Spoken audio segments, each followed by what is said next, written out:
Bonjour et bienvenue. Alors, on a tous connu ça, non? Cette sensation que nos notes numériques, qu'on accumule par centaines, finissent un peu par se perdre dans un grand trou noir digital. On note des idées, des extraits d'articles, des tâches, mais au final, tout reste un peu déconnecté, silencieux. C'est une frustration assez commune en fait. Cette citation, elle résume parfaitement le problème. La plupart des applications de notes, les traditionnelles en tout cas, fonctionnent un peu comme des classeurs. Chaque note, c'est une feuille qu'on range dans un dossier. Et le souci, c'est qu'une fois que l'idée est classée, bien souvent, elle est oubliée. On sait qu'elle est quelque part, mais on tombe plus dessus par hasard. Elle ne refait jamais surface. Bon, rentrons dans le vif du sujet. Ce qui est vraiment intéressant avec Roam Research, c'est que ce n'est pas juste une énième application de notes. Non, ça propose un vrai changement de philosophie dans notre manière de gérer l'information. L'idée, ce n'est plus de classer, mais de connecter. On passe vraiment d'une logique de rangement très hiérarchique à une logique de réseau, comme une immense toile d'idées qui sont toutes liées les unes aux autres. Et cette comparaison, elle est parfaite pour visualiser la différence. D'un côté, à gauche, on a le modèle classique. Des dossiers dans des dossiers, une structure rigide où chaque info a une seule place. Et de l'autre, on a le modèle de Roam, un réseau, un graphe, où chaque note peut être liée à des dizaines d'autres sans aucune hiérarchie forcée. En fait, c'est une approche qui est pensée pour ressembler à la façon dont notre cerveau fonctionne, par association d'idées. Alors, comment Roam arrive à faire ça? Toute cette magie, elle repose en fait sur 3 fonctionnalités qui sont très simples en apparence, mais vraiment puissantes. Ce sont les 3 piliers qui permettent de construire ce réseau de pensée de manière super fluide. Voyons ça en détail. Le tout premier pilier, c'est la Daily Note, la note du jour. C'est simple, à chaque fois qu'on ouvre Roam, on atterrit sur une page vierge, datée du jour. C'est l'endroit par défaut pour tout noter, sans se poser de questions. Une idée qui passe, une tâche à faire, un lien à garder. Le point clé, c'est que ça enlève toute la friction. On n'a plus besoin de se demander « Ok, mais dans quel dossier je range ça ?» On capture d'abord, on connecte plus tard. On passe maintenant au vrai moteur de l'outil, les liens bidirectionnels.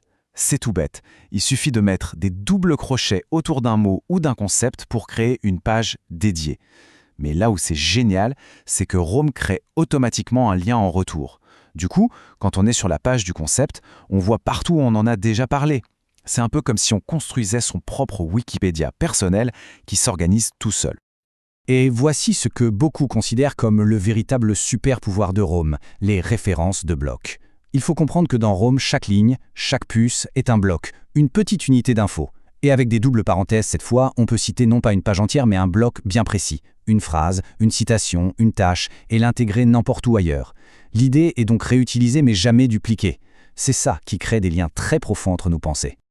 Donc, si on résume, le flux de travail devient incroyablement simple et fluide. D'abord, on capture l'idée brute dans la note du jour, sans se poser de questions.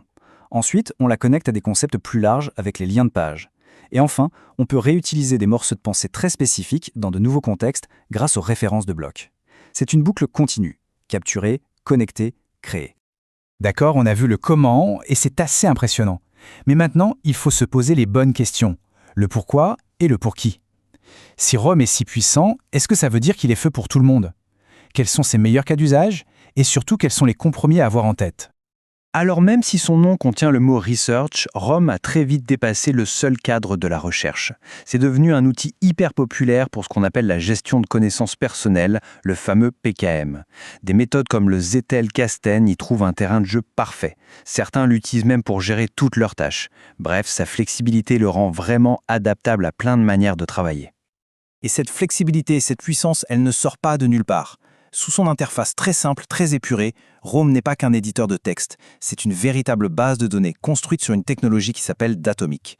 Et c'est ça qui lui permet de faire des choses très avancées, comme des requêtes complexes pour interroger toutes ces notes comme si c'était une base de données personnelle. Évidemment, toute cette puissance a un coût, et pas seulement un coût financier. Avant de sauter le pas, il y a des points vraiment critiques à considérer, surtout quand on le compare à son concurrent direct le plus connu. Regardons ce tableau d'un peu plus près. Le premier point qui saute aux yeux, c'est le prix. Roam, c'est un abonnement mensuel, alors qu'Obsidian est gratuit pour un usage personnel.